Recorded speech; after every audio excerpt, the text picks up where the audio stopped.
நம்ம தோழர் பேரும் விஜய் தான், நம்முடைய முதலமைச்சர் பேரும் விஜய் தான். 2026 ரொம்ப சிறப்பாக இருந்திருக்கு இந்த பேருக்கு, விஜய்க்குன்னு. ஆனா தொடர்ந்து முயற்சி பண்ணோம். 2021 தானே நம்ம சட்டமன்றத்தில் பேசுனது, 22 2022 ஜனவரியில அங்க சென்னையில தமிழ்நாடு மின்வாரிய அலுவலகத்துக்கு முன்னாடி கிட்டத்தட்ட 3000 பேர் கேங்மேன் இந்த அமைப்பை சார்ந்தவங்களும் சரி, அங்க அன்னைக்கு ஒரு கவன ஈர்ப்பு கூட்டம் நம்ம நடத்துறோம். நம்ம அப்போட நம்ம ஆர்ப்பாட்டம் சொல்லும் போது கூட ஆர்ப்பாட்டம் வேண்டாம் நான் சொன்னேன், மறந்துருப்பாங்கன்னு நினைக்கிறேன். ஆர்ப்பாட்டம் வேண்டாம், ஏன்னா ஆர்ப்பாட்டம் சொன்ன காரியம் கெட்டுரும். பொதுவாக அரசியல் இயக்கங்கள் தொழிற்சங்கங்கள்னா சுய விளம்பரத்துக்காண்டி ஒரு இதுக்காண்டி பண்ணுவாங்க. நான் அப்போ சொன்னது பசங்க பாவம் 5000 பேர் இருக்கிறாங்க, அரசாங்கத்துக்கு எதிரான ஒன்று சொன்னா அந்த பசங்களுக்கு நெகட்டிவா போயிடும். தயவுசெய்து ஆர்ப்பாட்டம் பண்ணாதீங்க, நீங்க பொதுக்கூட்டம் வைங்கன்னு சொன்னேன் நான். அதுக்கப்புறம் நம்ம சட்டமன்றத்தில் நம்முடைய சட்டமன்ற உறுப்பினர்கள் அண்ணன் பூமிநாதன், சகோதரர் ரகுராமன் அவங்கள வச்சு அன்னைக்கு நிதிநிலை அறிக்கை பட்ஜெட் கூட்டத்தொடரில் அந்த மானிய கோரிக்கை சமயத்தில் அந்த இதுல நம்ம 2 பேரும் நான் பேச வச்சேன். அப்போ அன்றைய அமைச்சர் மின்வாரியத்துறை அமைச்சர் சகோதரர் செந்தில் பாலாஜி என்ன சொன்னார்னா, கண்டிப்பா இதுக்காண்டி ஒரு குழு அமைக்க போறோம், கண்டிப்பா இதுக்கு உண்டான கேங்மேன் விடுபட்ட கேங்மேனுக்கு உண்டான அந்த பணியாணை வழங்கப்படும் சொல்லிட்டு சட்டமன்ற அசம்பிளி ப்ரொசீடிங்ஸ்ல இன்னைக்கு ரெக்கார்ட் ஆயிருக்கு. அது வீடியோ இருக்கு. நம்ம தோழர்கள் இந்த நம்முடைய விடுபட்ட கேங்மேன் அமைப்பை சார்ந்த தோழர்களுக்கு அது தெரியும், சட்டமன்றத்தில் அது பதிவானது. அதுக்கப்புறம் 2022 நான் நேரடியாக போய் அமைச்சர்கிட்ட போய் பேசுறேன். நான் கிட்டத்தட்ட அரை மணி நேரம் சகோதரர் செந்தில் பாலாஜி கிட்ட நான் பேசுறேன். நான் இந்த பசங்களுடைய பிரச்சனை எதுக்காண்டி வந்திருக்கிறேன், நான் இந்த பிரச்சனையுடைய வீரியத்தை நான் சொன்னேன். நான் அதுக்கப்புறம் 2023 மறுபடியும் நான் சந்திச்சு பேசுறேன். அப்போ பொறுப்பு அமைச்சர் அண்ணன் தங்கம் தென்னரசு நினைக்கிறேன் 2023 அவரை சந்திச்சு கிட்டது அரை மணி நேரம் நான் பேசுறேன். நான் 2025 போன வருஷம் அன்றைய பொறுப்பு அமைச்சர் சகோதரர் சிவசங்கரன் அவரை போய் நான் பார்த்து பேசுறேன். நான் அன்னைக்கு நீ கொஞ்ச நாள் ஆட்சி முடிய போது இந்த பசங்க 5000 பசங்க வந்து ரொம்ப பரிதாபமான நிலைமையில் இருக்கிறாங்க. நம்ம வேற சட்டமன்றத்தில் நம்ம அமைச்சர் முன்றைய அமைச்சர் அவர் வாக்குறுதி கொடுத்திருக்கிறாரு, நாங்க நம்பிக்கை ஊட்டி இருக்கிறோம். இந்த தருணத்தில் அந்த பசங்களை வந்து நம்ம பாதிச்சிருந்தா நம்ம தேர்தலையும் பொறுத்த வரைக்கும் கிட்டத்தட்ட 5000 பேர் கிட்டத்தட்ட அது ஒரு 15000 20000 வாக்குகள் அப்படி சொன்னது அவங்களுக்கு புரியும் அப்படின்னு அவங்ககிட்டயே சொல்ல வச்சு முடிஞ்ச வரைக்கும் நான் செய்யறேன் அப்படின்னு சொல்லிட்டு அமைச்சர் சொன்னார்.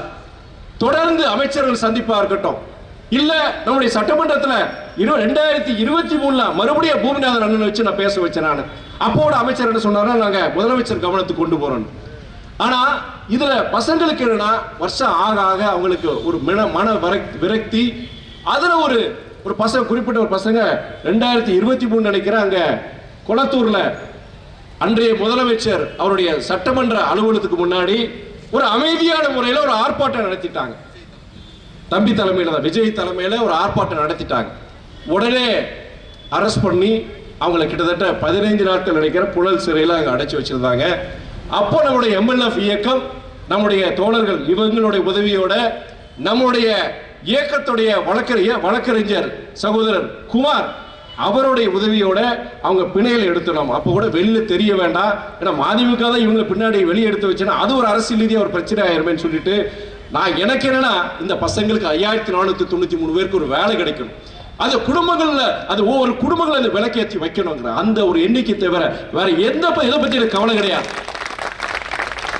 இன்னைக்கு சொன்னாங்க ஏன்னா ஒரு 3-4 நாட்கள் தான் இந்த கூட்டத்தை பத்தி சொன்னேன் நான். ஏன்னா நம்ம முதலே நம்ம சொல்லிடுவோம், அரசாங்க அறிவிப்புகள் வந்துச்சுன்னா அது முதல் அறிவிப்பு அது வந்துடும் சொல்லிட்டு அந்தரையினர் சொல்லும் போது கூட நம்ம 3-4 நாள் இருக்கு, நம்ம எப்படி பசங்கிட்ட எல்லாம் சொல்லுன்னு முடிஞ்ச வரைக்கும் வர சொல்லுங்க. இது நம்ம ஒரு கவன ஈர்ப்பு கூட்டம்னு சொன்னேன் நான்.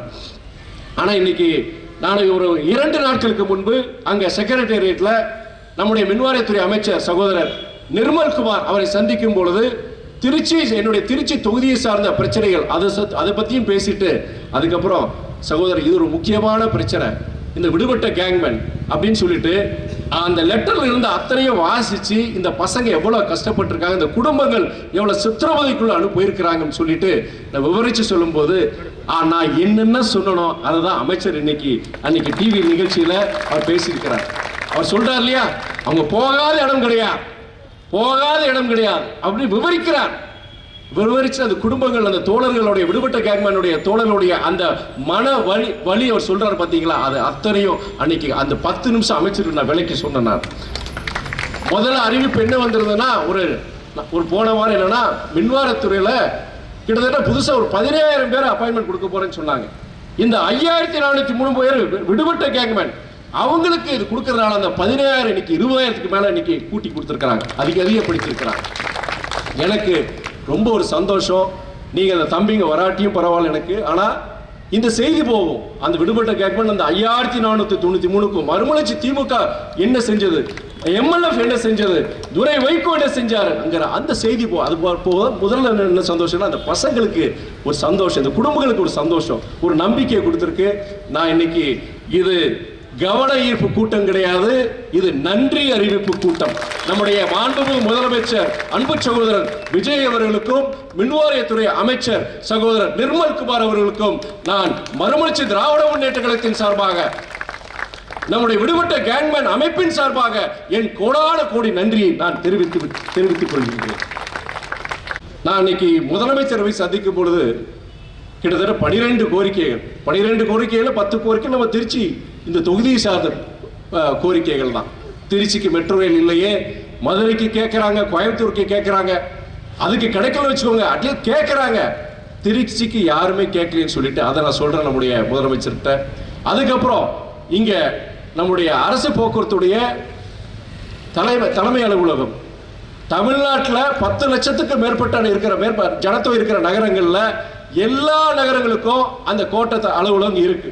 திருச்சிக்கு ஒரே நகரம் திருச்சிக்கு மாத்திரம் தான் கிடையாது. திருச்சி இன்னைக்கு 20 லட்சத்துக்கு மேற்பட்டு போயிடுச்சு, ஜனத்தொகை போயிடுச்சு. இங்க எங்க இருக்குன்னா கும்பகோணத்துல இருக்கு. கும்பகோணம் எங்க இருக்கு, திருச்சி எங்க இருக்கு. 10 லட்சம் ஜனத்தொகை இருக்க சின்ன நகரங்கள் கூட அன்றைக்கு கோட்டை தலைமையகம் இருக்கு, போக்குவரத்துடையது. இங்க இல்லையேன்னு சொல்லிட்டு அதை நான் சொல்லிட்டு, அதே நேரத்தில் தமிழ்நாட்டுடைய 2வது ஒரு தலைநகரமா நம்ம திருச்சியை கொண்டு வரணும். ஏன்னா அது ஒரு காலத்துல இதையே சொன்னேன், ஒரு காலத்துல புரட்சி தலைவர் எம்ஜிஆர் அதை சொன்னாரு. சொல்லும் போது அவரை விமர்சனம் பண்ணாங்க. ஆனா எவ்வளவு ஒரு தீர்க்கதரிசியா தலைவர் புரட்சி தலைவர் எம்ஜிஆர் அன்னைக்கு சொன்னது இன்னைக்கு புரியுது. ஏன்னா அது திருச்சிக்கு மாத்திரம் கிடையாது, நீங்க திருச்சியை 2ஆம் தலைநகரமா ஆக்கும் பொழுது, ஏன்னா சென்னை நீங்க டீகன்ஜஸ்ட் பண்றீங்க, அங்க இருக்கிற ஜனத்தொகையை குறைக்கிறீங்க, அங்க இருக்க போக்குவரத்து நெரிசல் குறைக்கிறீங்க. அதே நேரத்தில் திருச்சி போன்ற இந்த பகுதிக்கு, இந்த மைய பகுதிக்கு, தமிழ்நாடு மைய பகுதிக்கு மிகப்பெரிய ஒரு பொருளாதார வளர்ச்சி. தமிழ்நாட்டிலிருந்து எங்க வேணா நீங்க திருச்சிக்கு 5 மணி நேரத்தில் வந்துடலாம். ஆனா அரசாங்க வேலைக்கோ ஒரு பிரச்சனைக்கோ நீங்க சென்னைக்கு போனா ஒரு நாள் ஆகும், ஒரு நாள் 1 நாள் ஆகும். இது மக்களுக்கு அரசாங்க பணிகளுக்காக, வேலைகளுக்காக நீங்க சென்னைக்கு தேடி வர வேண்டாம், 5 மணி நேரத்தில் திருச்சிக்கு கொண்டு வந்து மாதிரி எல்லாத்தையும் விவரிச்சு சொல்லிட்டு வரலான்னு பல்வேறு கோரிக்கைகள் சொல்லும்போது கேங்மேன் பிரச்சனை அவர்கிட்ட சொல்றேன். நான் எல்லாம் பொறுமையா கேட்டார். கிட்டத்தட்ட 40 நிமிஷம் நான் அவர்கிட்ட பேசுறேன். முழுமையா இந்த கோரிக்கைகள் தான். நான் வெளியே வந்த பிறகு நம்முடைய பத்திரிகையாளர்கிட்ட கேட்கும்போது அவங்ககிட்ட இதுதான் சொன்னேன் நான். ஆனா சில விமர்சகர்கள் என்ன சொல்றாங்கன்னா, 40 நிமிஷம் என்னதான் பேசியிருப்பாரு, கூட்டணி பத்தி பேசியிருப்பாரு, பேரம் பண்ணியிருப்பாங்கன்னு. நான் முழுக்க இந்த திருச்சி தொகுதிக்காண்டியும் என்னுடைய தமிழ் மக்களுக்காண்டி தான் நான் பேசுறேன், வேற எதையும் பேச வேண்டிய அவசியம் கிடையாது. ஒரு நம்பிக்கை ஏற்பட்டிருக்கு. ஆட்சிகள் மாறலாம், ஆனால் காட்சிகள் மாறாதுன்னு சொல்லுவாங்க. அது கிட்டத்தட்ட நம்ம ஆட்சிகள் மாறும், ஆனால் காட்சிகள் மாறுவதில்லைன்னு சொல்லுவாங்க. அது கிட்டத்தட்ட ஒரு 30 வருஷம் நம்ம பார்த்துட்டோம். ஆனால் இன்னைக்கு ஆட்சி மாறி இருக்கு, காட்சிகள் மாறுங்கிற ஒரு நம்பிக்கை எல்லாருக்கும் வந்திருக்கு. இன்னைக்கு அதற்கு உதாரணம் தான் இந்த விடுபட்ட கேங்மேன் 5,493 கேங்மேன்களுக்கு இன்னைக்கு ஒரு அப்பாயின்மெண்ட் ஆர்டர் கிடைக்குங்கிற ஒரு நம்பிக்கை ஏற்பட்டிருக்கு. அதே நேரத்தில் என்னுடைய திருச்சி தொகுதியில கந்தர்வக்கோட்டை உங்களுக்கு தெரியும், மிகவும் பின்தங்கிய தொகுதி. அங்க இருக்கிற அரசு மருத்துவமனையை பார்த்தீங்கன்னா அவ்வளவு ஒரு மோசம். பொதுவாகவே அரசு மருத்துவமனை பார்த்தீங்கன்னா மோசமா தான் இருக்கும். அங்க பார்த்தீங்கன்னா உங்களுக்கு பிளாஸ்டரிங் கூட இருக்காது. 3 ஃபேஸ் கரண்ட்ல 2 ஃபேஸ் தான் இருக்கு. டிரைனேஜ் கிடையாது. அங்க இருக்க கழிப்பறைகள் அந்த பாதி வேலை செய்யல. மார்ச்சரி பிணவரை இருக்கு, ஆனால் செயல்பாட்டில் கிடையாது. அவ்வளவு ஒரு மோசமான ஒரு ஜிஹெச் பார்த்ததே கிடையாது. 2025 நாம இன்ஸ்பெக்ஷன் பண்ணிட்டு இவ்வளவு மோசமா இருக்கேன்னு சொல்லிட்டு, அதுவும் மிகவும் பின்தங்கிய பகுதி கந்தர்வக்கோட்டை பகுதி. அங்க தொழிற்சாலை கிடையாது, வானம் பார்த்த பூமி, விவசாயமும் கிடையாது. அங்க இருக்கிற ஜனங்க பிற மாவட்டங்களுக்கு, பிற மாநிலங்களுக்கு வேலைக்கு போறாங்க. அப்படிப்பட்ட பாவப்பட்ட ஜனங்களுக்கு சேவை செய்யக்கூடிய ஒரு ஜிஹெச் அப்படி மோசமா இருக்குன்னு சொல்லிட்டு முதலமைச்சர்கிட்ட சொன்னேன். அடுத்த நாளே எனக்கு என்னுடைய அலுவலகத்துக்கு தகவல் வருது.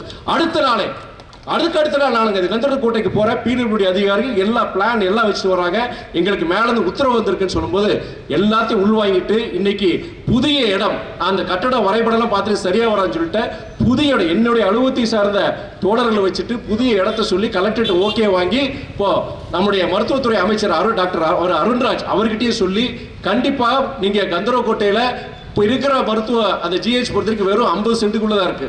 புதுசாக கட்ட போறது வந்து கிட்டத்தட்ட 2 ஏக்கர் நிலத்துல புதிய கட்டடம் வருங்கிறது இன்னைக்கு அரசாங்கம் சொல்லியிருக்கு. ஏன்னா ஒரு நம்பிக்கை எனக்கு ஏற்பட்டிருக்கு, நம்மளோட மதிமுகவுக்கு ஏற்பட்டிருக்கு, தமிழக மக்களுக்கும் ஏற்பட்டிருக்கு. எந்த ஒரு காசு கீசு செலவு பண்ணாம இன்னைக்கு இந்த அரசாங்கம் வந்திருக்குங்க. இதை விட மாற்றம் எனக்கு வேணுமா? இன்னொன்று சொல்றேன், இன்னைக்கு நம்முடைய சகோதரர் விஜய் அவர் வாங்கின வாக்கு 35 விழுக்காடு.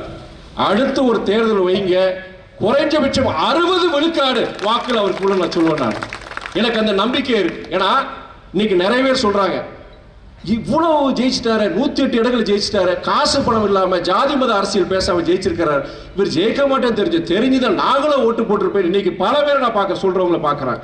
அதே நேரத்தில் சில பேர் சொல்றாங்க எங்க தெரிஞ்சுதுன்னா இவ்வளவு ஓட்டுல தானே அவர் ஜெயிச்சாரு, நாங்களாம் ஓட்டு போட்டிருந்தா தோத்துருப்பாரோன்னு சொல்றவங்களும் இருக்கிறாங்க. யார ஜெயிக்க கூடாதுன்னு நினைக்கிறவங்கள. அதனால இன்னைக்கு பொறுத்த வரைக்கும் மிகவும் ஒரு மகிழ்ச்சியான ஒரு நாள். இன்னைக்கு இந்த ஒரு மகிழ்ச்சியான ஒரு அறிவிப்பு வந்திருக்கு. இது கவன ஈர்ப்பு கூட்டம் கிடையாது, இது ஒரு நன்றி அறிவிப்பு கூட்டம். நம்முடைய முதலமைச்சர் அவர்களுக்கு, புதிய அரசாங்கத்துக்கு, நம்முடைய மின்வாரித்துறை அமைச்சர் அவர்களுக்கு இந்த கூட்டம் ஏற்பாடு செய்த மிக குறுகிய காலத்தில் ஏற்பாடு செய்த மறுமலர்ச்சி தொழிற்சங்கத்தை சார்ந்த தோழர்களுக்கும், இந்த மாவட்ட செயலர் அண்ணன் வெள்ளமண்டி சோமு, நம்முடைய மணவை தமிழ்மானுக்கும் மற்ற எல்லா மாவட்டத்திலும் வந்திருக்கிறாங்க, எல்லாரும் வந்திருக்காங்க. எல்லாருக்கும் நான் என்னுடைய நன்றியை தெரிவிச்சுக்கிறேன்.